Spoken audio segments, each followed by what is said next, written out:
Now I'd like to kick off the summit with David Duffett, the award-winning speaker, coach, and trainer. I'm super excited. David is full of energy. Have you ever wondered why some pre-sales professionals outshine others despite similar technical competencies? The answer often lies in the ability to communicate persuasively. Whether you're a new IC or you're an aspiring CTO, these insights will empower you to communicate with impact and finesse. So with that, David, over to you. Thank you very much, Chris. It's great to be here. Yeah, it's a pleasure to be participating in this event, and I'm really delighted to be serving the community. Community is absolutely key here. And this talk is called Elevating the Engineer. It's all about communicating your value confidently and clearly. But I want to start with a question. And that question is this: thinking about your professional career so far, all the people that you've come across, let me ask you this. Have you ever seen someone who wasn't quite achieving the level of success that their technical skills and abilities said they should? Pretty clever people, but yet their career, their position didn't really match that. Have you ever seen someone like that? You can probably name that person in your mind. And I want to ask you, how did you feel about them? Did you feel a bit sorry for them?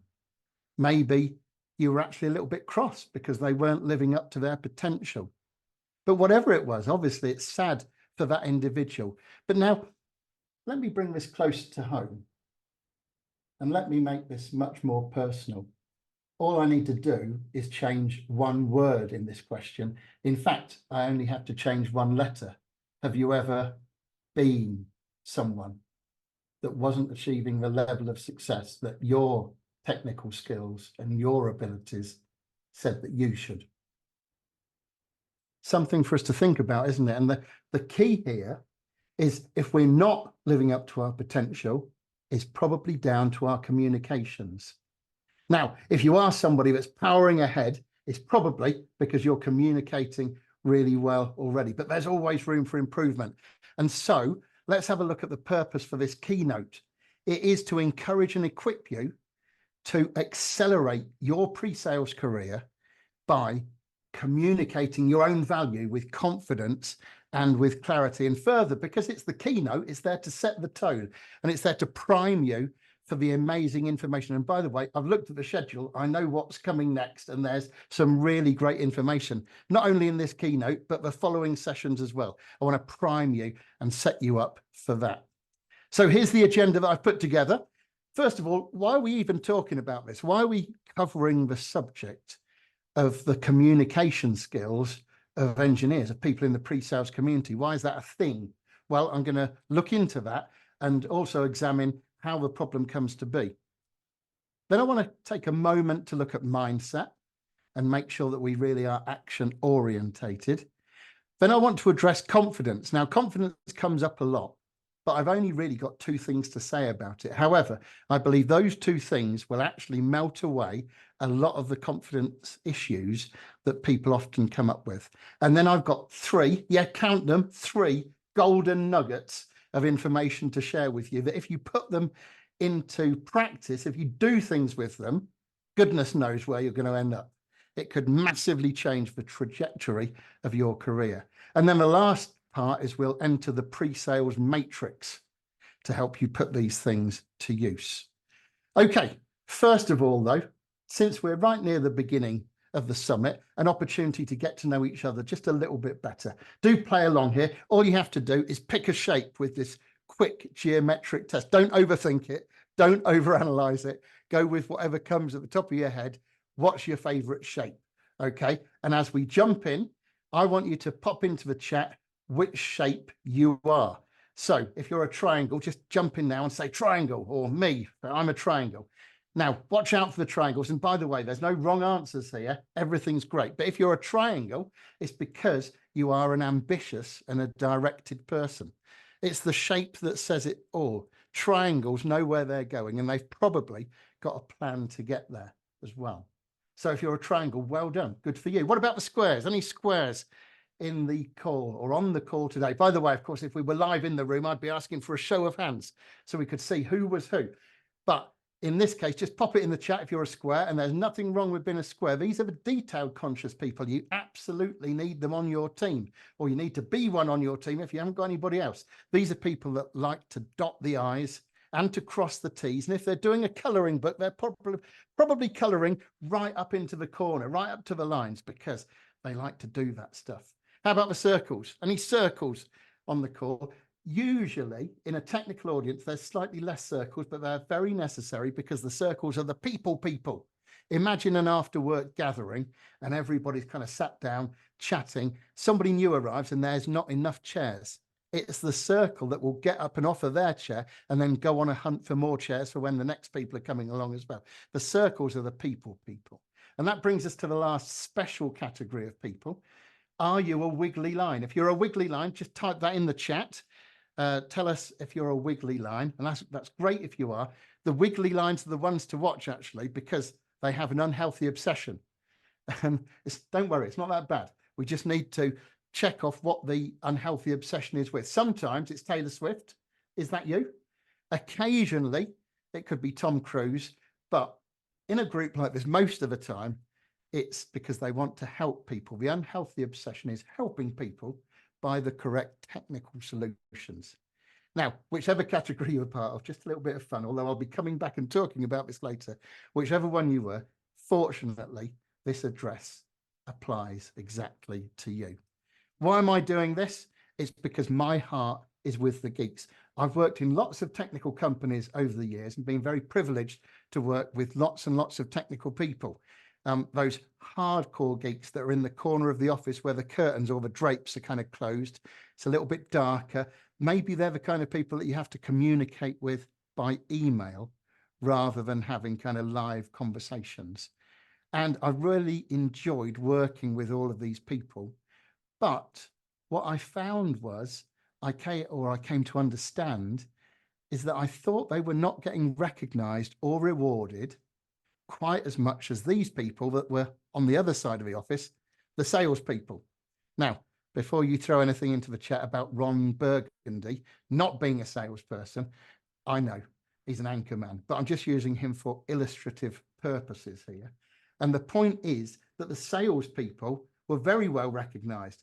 They were doing things like going on holidays when they hit their targets, going on golf retreats, being celebrated, champagne was being cracked open. And I wouldn't want to take anything away from the salespeople, but what it made me think is, hang on a minute, I've got all these technical people that are making the product, that are delivering the product, that are supporting the product, and they are not getting as well recognized or rewarded as they should be. And so that was my mission. That's what I wanted to do, to help them communicate their value better.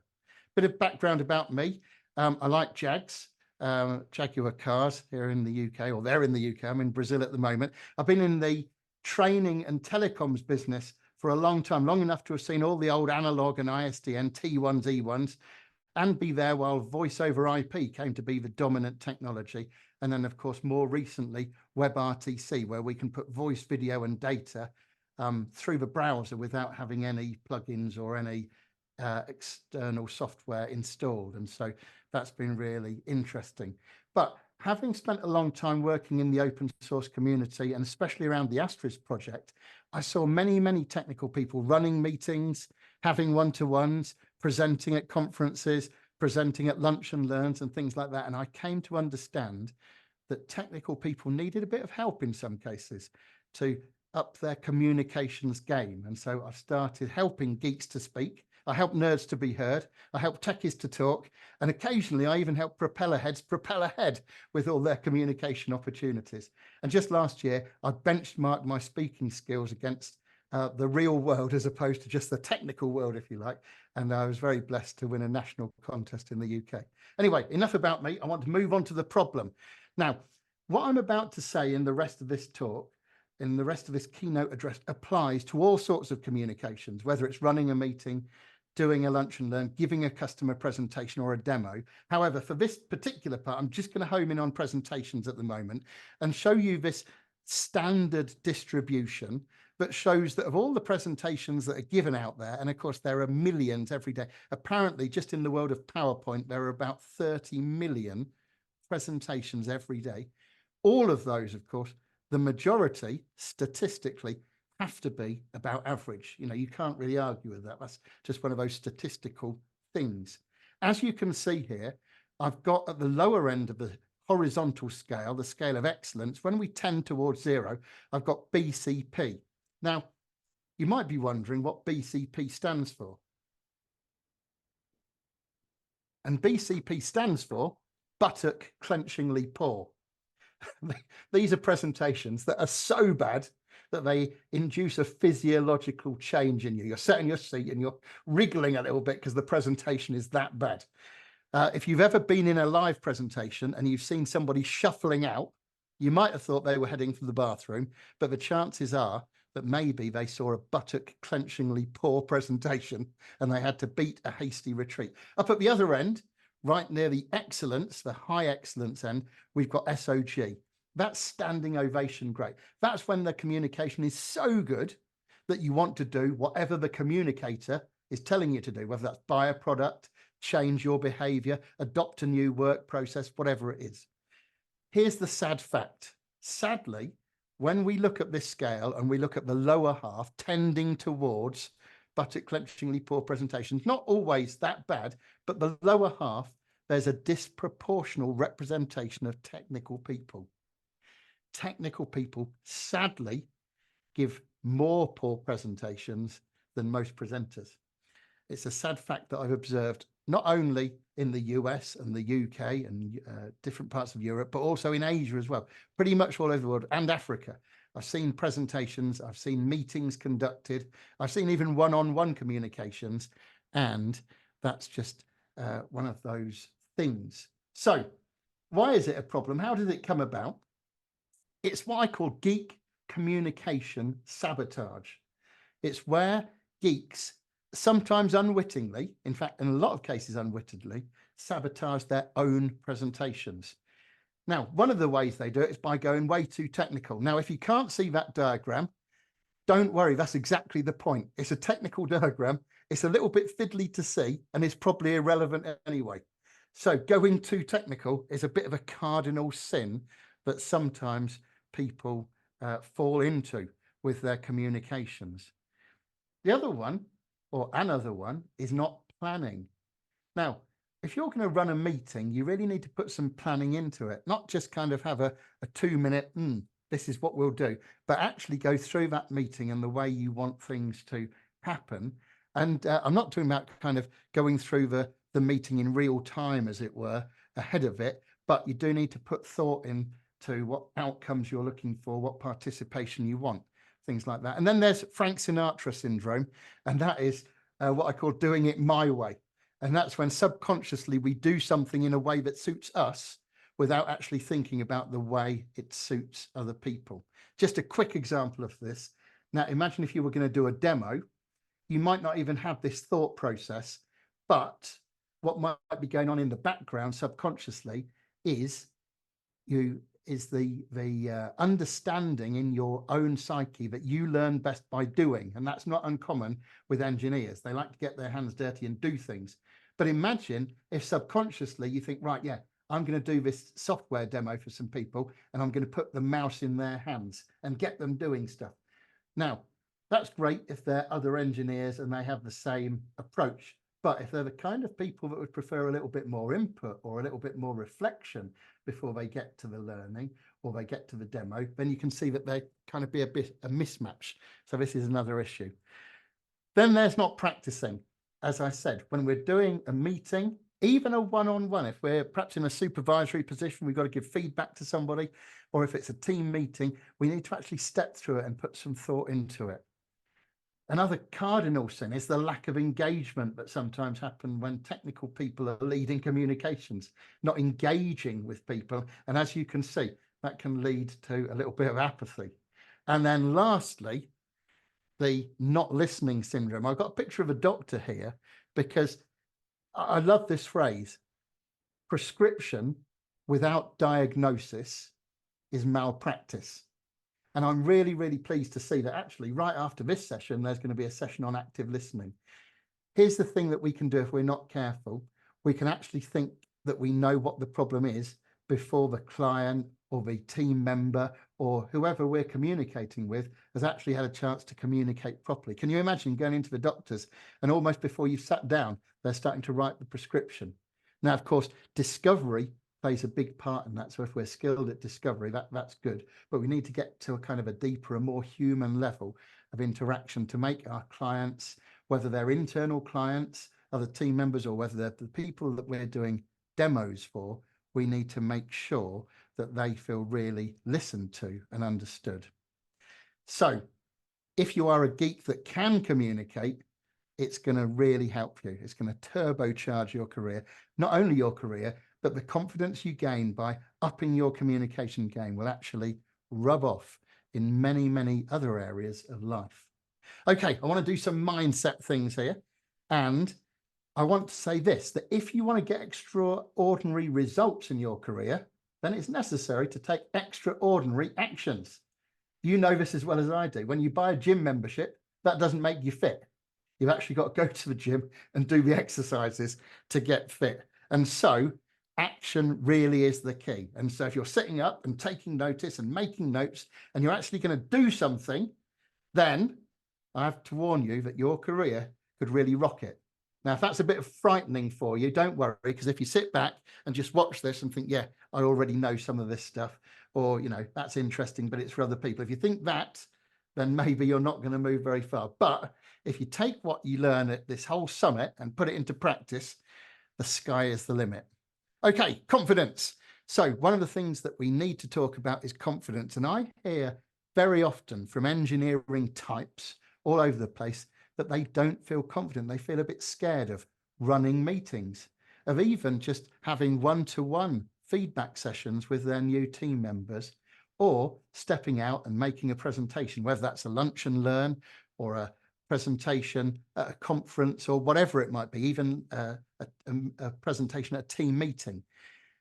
And I don't believe them, actually, a lot of the time, because when you kind of scratch away at that remark, it's not really a fear of stepping out in public to lead the meeting or stepping out to make the presentation.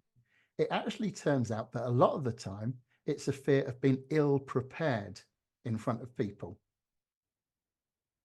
Let me just say that again. Rather than an actual fear of running a meeting, leading a meeting, standing up in front of a team, it's more of a fear of being ill prepared. And so the first thing you really need is a map of what you're going to do, a plan, the way you're going to conduct the meeting, the way you're going to conduct the one-to-one, the way you're going to deliver the presentation. Having some structure is key, because with structure comes clarity, and with clarity comes confidence.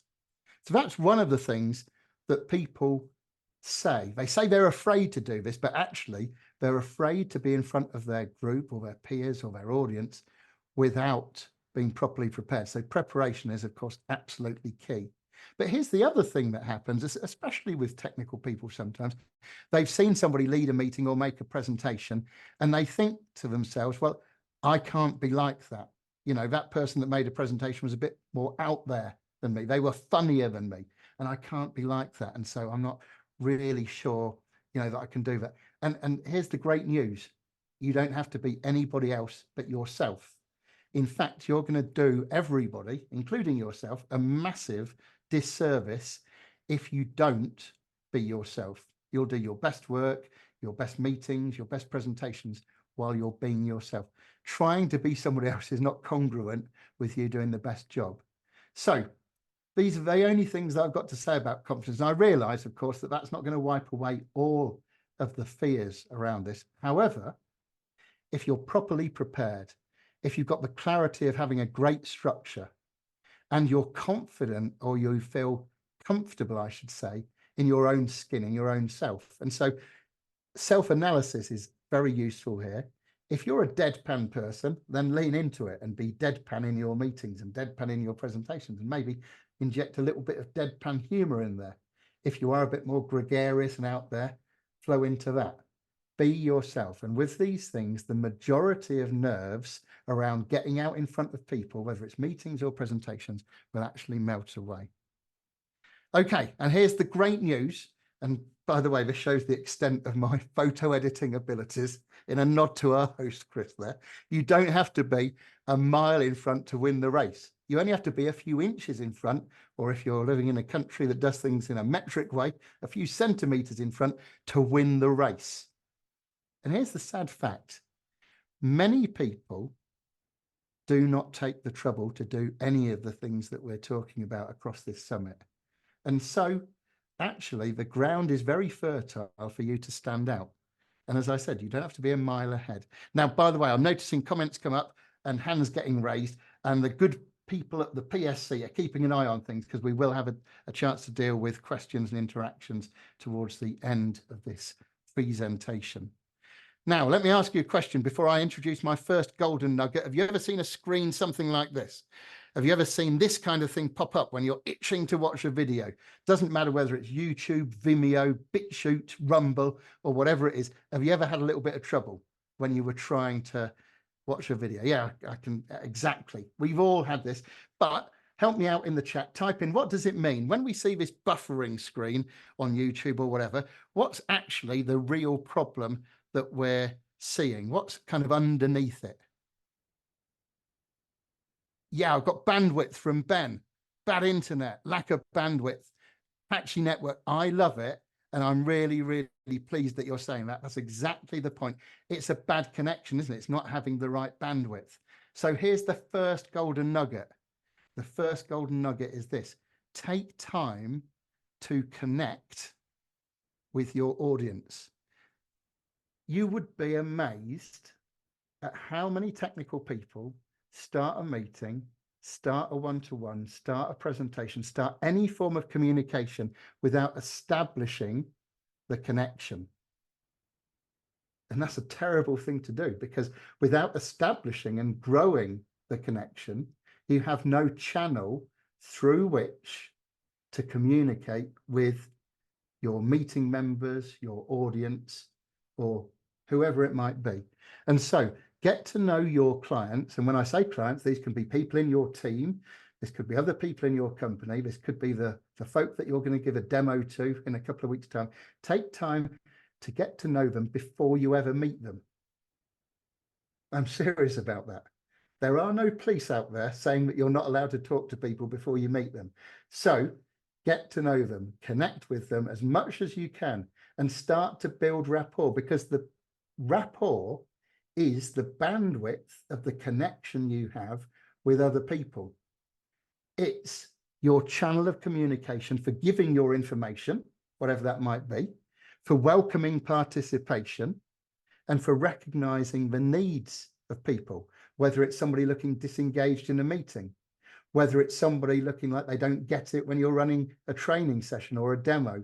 The better you've opened up that bandwidth, that channel, the more communication both ways you're going to get. And so focus not only on the information that you need to give and that the people need, but also, can you see that in the bottom bullet point, also the way they need to consume it? Now, you might have thought that was a silly exercise at the beginning about saying which shape you were. However, what I wanted to highlight is that we're all different.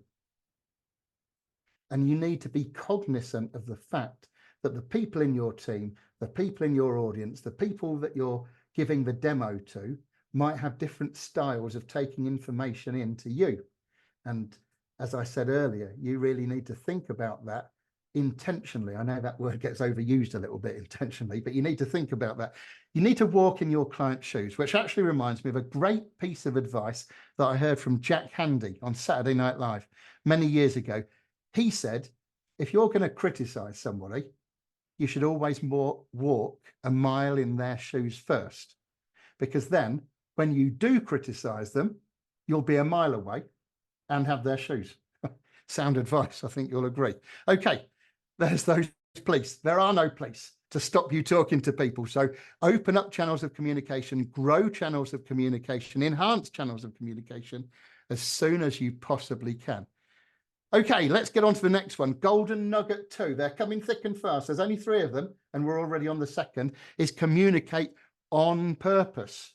Now, again, this seems like a simple thing to say, because in theory, every communication has a purpose. And yet, let me let you into a little secret. Very often, the purpose of communications is not explicitly clear, either to the leader or presenter or to the audience or the meeting members. If you went into a meeting of 10 people, unannounced, and he said, "You, what's the purpose of this meeting?" and you had them all write it down, the chances are there could be several different things that come up. And so you should always be overt about your purpose. By the way, did you notice at the beginning of this presentation, I showed you what the purpose was? It was to encourage and equip you to enhance your pre-sales career, to accelerate it by confidently and clearly communicating. And further, it was also to prime you for all of the great information you're getting in the summit. I was overt about the purpose, and you should be too. But when you consider the purpose, you need to think about it at two levels. Those two levels are, or at least at least two levels, two of the levels are the actual presentation or meeting or one-to-one. Think about what outcomes you're looking for in that. But then also think about the wider or macro level outcomes as well. Let me give you an example. You could be asked to run a little bit of a training session about some new software, and you've got to communicate the top 5 features of this new software. That's what you've got to do in the session. But the wider objectives, the things that are trying to be achieved in the company at a higher level, may be to reduce the number of tech support calls about this particular thing, and training people better is a part of that. And so once you've done that, you need to agree that those purposes with at least 2 parties. The sponsor, the person that asked you to do the presentation, whether that's your sales counterpart, the account executive, your boss, a conference organizer, and of course, the audience themselves.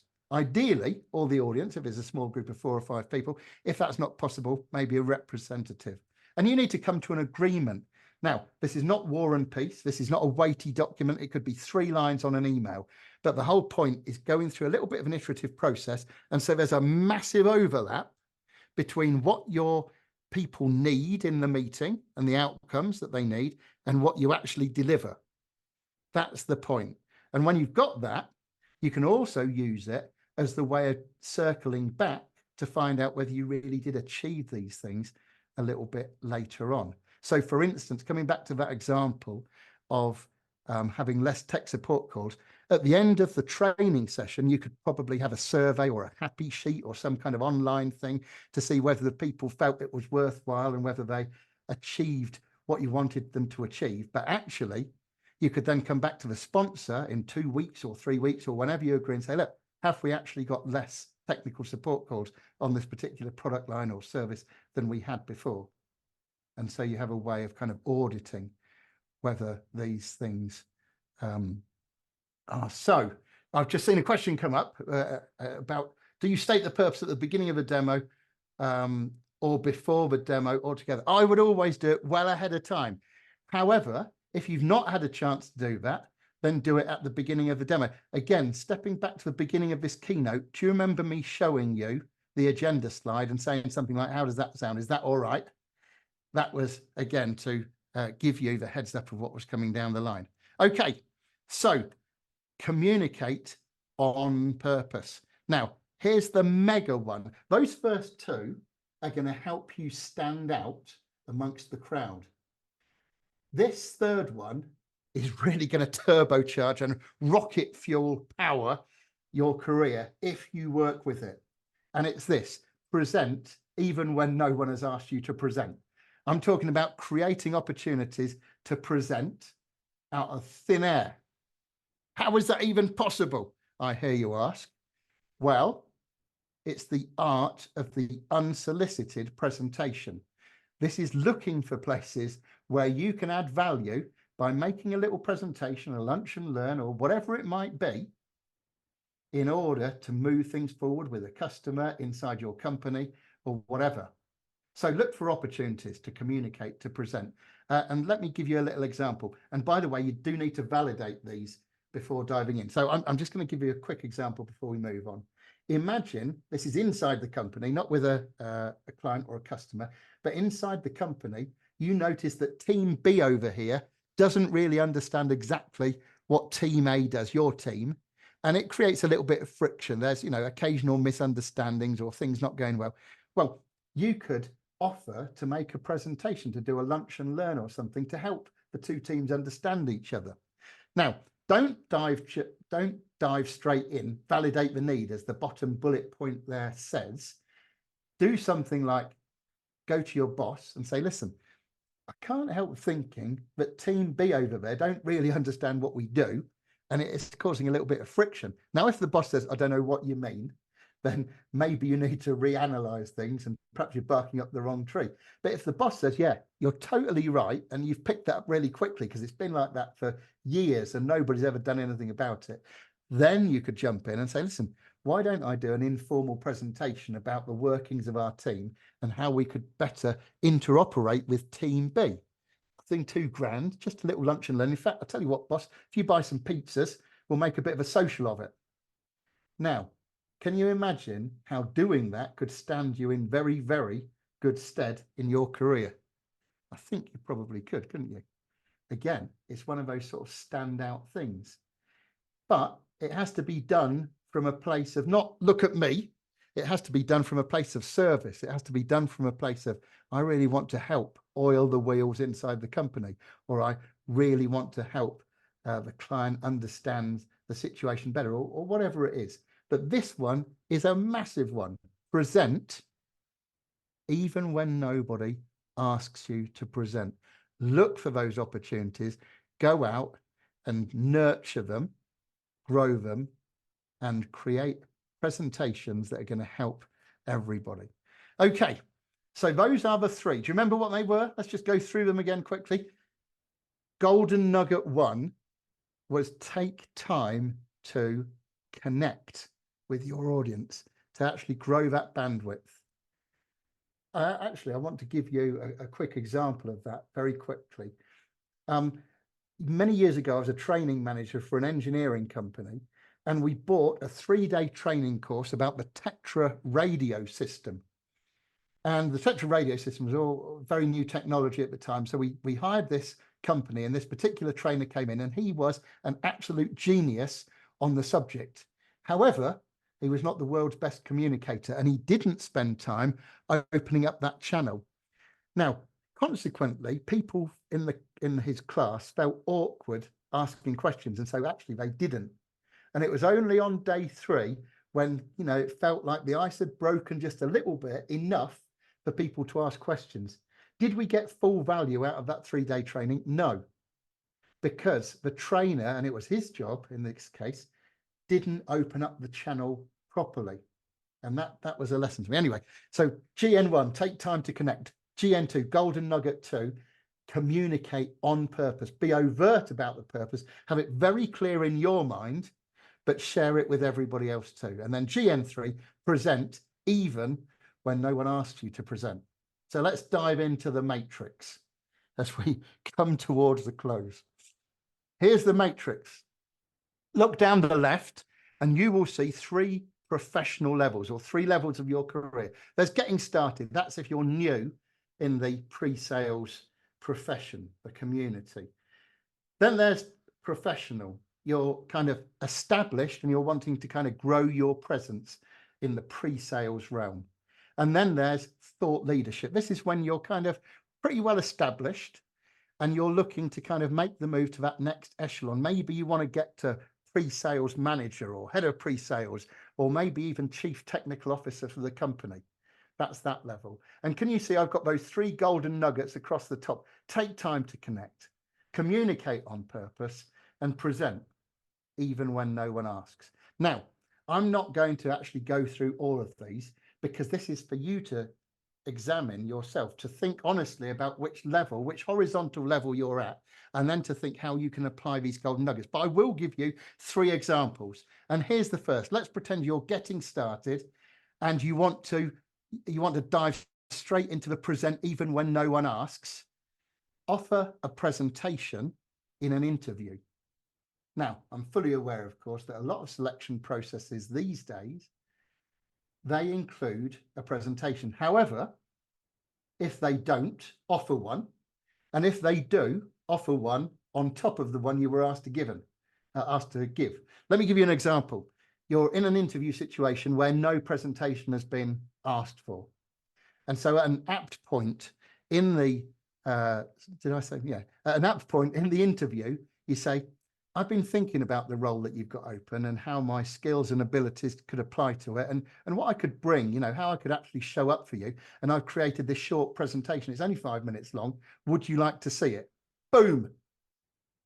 Can you see how you're going to stand head and shoulders above people that have not bothered to think of doing that? And that is the vast majority of people. By the way, if you do offer a presentation, make sure you've got one, because they might go, yeah, I'm ready to see your presentation. Let's do it. So make sure you've got one prepared.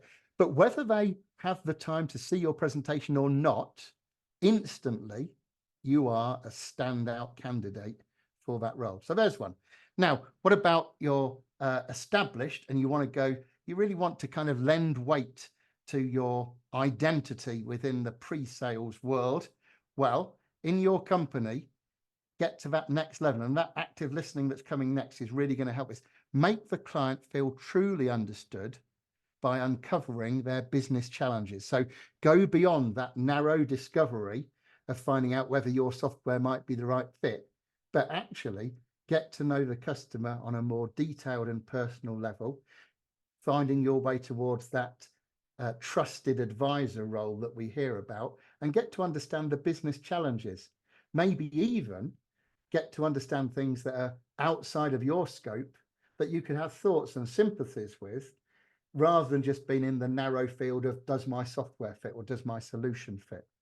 And that will really be useful to you in that part of your career. And then if you're already well established and you're trying to find your way to the next part, then how about thinking of doing some kind of thought leadership piece at a conference? And as a primer to that, in the Take Time to Connect golden nugget, you could get to know conference organizers so that you can begin to seed a situation where you could deliver a thought leadership piece at a conference, showing that your company is out ahead and in front of the game, but also showing that you yourself have got something about you and that you are in that thought leadership zone.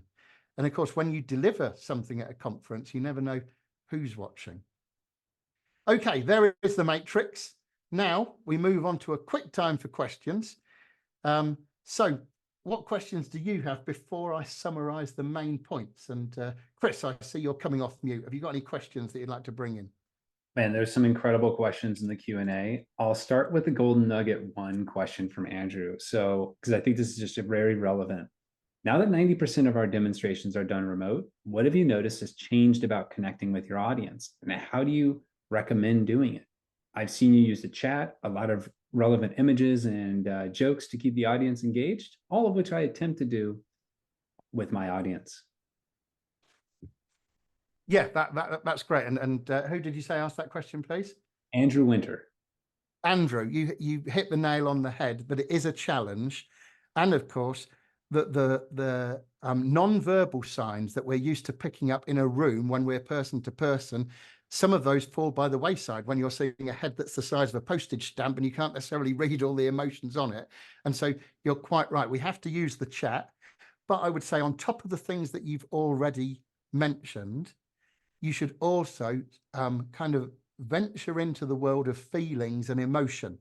So ask people how they feel about things and what they think about things. Do you remember at the beginning, I was asking you, how do you feel for that person that's not achieving their potential? Because that's another level of engagement. And so I don't have a lot to add to that because you actually gave a good list in there of using humor and the other things that you mentioned. So if that's possible for you, do it, but actually go out of your way to bring in other dimensions like feelings and emotions. Thank you for that question. Love it. The second question is around discovery. You know, we often talk about how important it is, but some of our customers may feel exhausted by all the questions. So what advice do you have in that situation? Yeah, that's a great one as well. So I want to use a quote here in 3 parts. And the quote is Theodore Roosevelt said, "People don't care how much you know until they know how much you care." Zig Ziglar added to that by saying, "Know how much you care about them." And David Duffett added to that one by saying, people know how much you care by showing what you share, or by mentioning what you, in other words, don't share irrelevancies with people. And on the discovery, don't ask people irrelevant questions. And that mega list, you know, the catch-all is a real put off.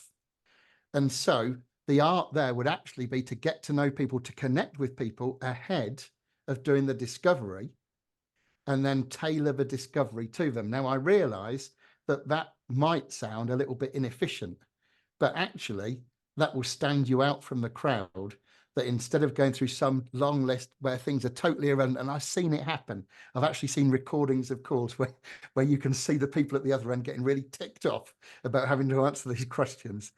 If you can get to know people to the extent where, as you're going through discovery, you mentally scratch something out and move on, and you can even say to them, yeah, well, that, I know enough to know that's irrelevant to you, so we'll carry on here. That will win you no end of positive points in the trusted advisor role. Love it. A lot more questions here. The next question I'm very interested in as well. It's just around like progressing your career. So what's the biggest piece of advice for anyone that on the call to progress their career by improving communication and using communication to do so? Okay, it's a combination of two things. Number one is practice self-awareness. So really think about how you're showing up. Now, that might be a difficulty. And if it is, if you're not sure, then ask somebody you trust.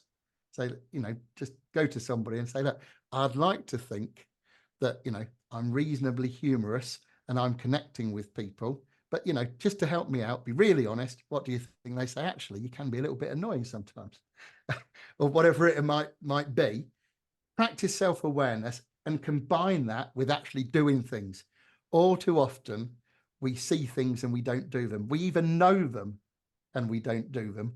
And Dr. Dan Lee Dimke said many years ago that knowing and not doing is almost as bad as not doing at all. You got to take action. So if you can practice some self-awareness, and as I said, if you need help with that, just find somebody you trust. Practicing self-awareness might include watching videos of your demos. It might include asking for feedback from both the client and your colleagues about how things have gone in order to build your self-awareness. But practice that and actually get out there and take some actions with the things you learn. Otherwise, you're not going to move forward. That's wonderful. A lot of people have asked whether they're going to get a recording of this, slides. Like, there's a lot of great takeaways, and yes to all those questions. The last question is around communicating with your sales counterparts. So how can we better communicate with our sales counterparts? Any golden nugget 1, 2, 3s you would share internally, you know, with sales to make a better relationship with them? Yeah. So that is golden nugget 1 right there. Take time to connect with your sales counterpart. Actually spend some time getting to know them. Don't just be the guy or the girl at the other end of a Zoom. You know, make sure that you do a lot of meeting up face to face, even if most of your work is online and you're coming in remotely.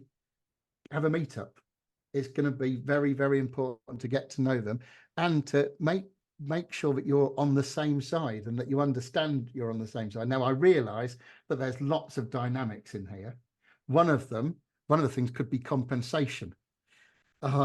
Pre-sales being compensated to the same degree or to the same proportion as sales, because that, you know, that could have a bearing on the way people do things. Also, the personality types, as you know, this is a sweeping generalization, but sales types are a little bit more out there sometimes, and they're more want to point the finger when something goes wrong. Sometimes pre-sales people being more technical are a little bit less out there and more accepting of blame when things happen, and, you know, less likely to put their hands up. But actually spending time with your sales counterpart and getting in as early as possible on every opportunity. So if you've got a sales counterpart that doesn't want to involve you in things because they think you're going to be too honest or complicate things too early, you need to have conversations about that so that you both get in there at the same time, because you're both aiming to win the same prize and you're supporting each other. Wonderful. Thank you, David. You're welcome. Okay, so if there's any other questions, I'm going to have my LinkedIn QR code up in a couple of minutes, and so people can jump on that if they'd like to. And of course, as you said, recordings are going to be made available, and there will be a way in the PSC follow-up goodie bag to get a copy of the slides as well. So let's just dive into those main points to summarize. Here's what they are. The first thing is that there's a massive opportunity out there to stand out, because most people don't do the things that we're talking about. Now, you're already ahead of the game that you're clever enough to be on this call in the first place. That's a step. Just think of all the all the pre-sales people that are out there who are not on this call hearing this information. So you've taken the first step, but the next step is actually to do something with it. So there's a massive opportunity to stand out, but only if you take action. If you sit there thinking, yeah, I kind of knew this stuff already, or, this is just common sense, well packaged. Well, it is. There's nothing new really under the sun. Although I'd have to take credit for the present even when no one asks you to, because I've seen that work magic on a number of occasions. So that's a Duffett special I'm showing with you there. The next one is to remember that if you put the work into preparation and getting structure and getting clarity on what you're doing, recognizing that you're best off being yourself and actually do some practicing, your confidence will be miles higher than everybody else. I'm not saying it'll be 100%, but it might be 80 or 90% compared to the 20 or 30 than it would have been otherwise. There's those 3 golden nuggets. Take time to connect, whether that's an internal client like your sales counterpart, whether it's a demo recipient, or if you're getting out there and doing some thought leadership, maybe it's talking to conference organizers or even the people that go along to a certain conference so you can get a feel for what's required. Communicate on purpose. Distill the purpose of any communication and make it overt so that everybody understands the same thing. And then last, present even when no one asks you to. And then find your place in that matrix. Just look at your horizontal level, be honest with where you are, and then think about how you can apply those golden nuggets. So thank you very, very much. It's been a pleasure talking to you about how you can elevate and accelerate and turbocharge your career. It's been a real pleasure sharing those 3 golden nuggets with you as well. But the most important pleasure will come for you when you implement this, when you take action, and therefore you reap all of the rewards of being a geek that can speak. Thank you.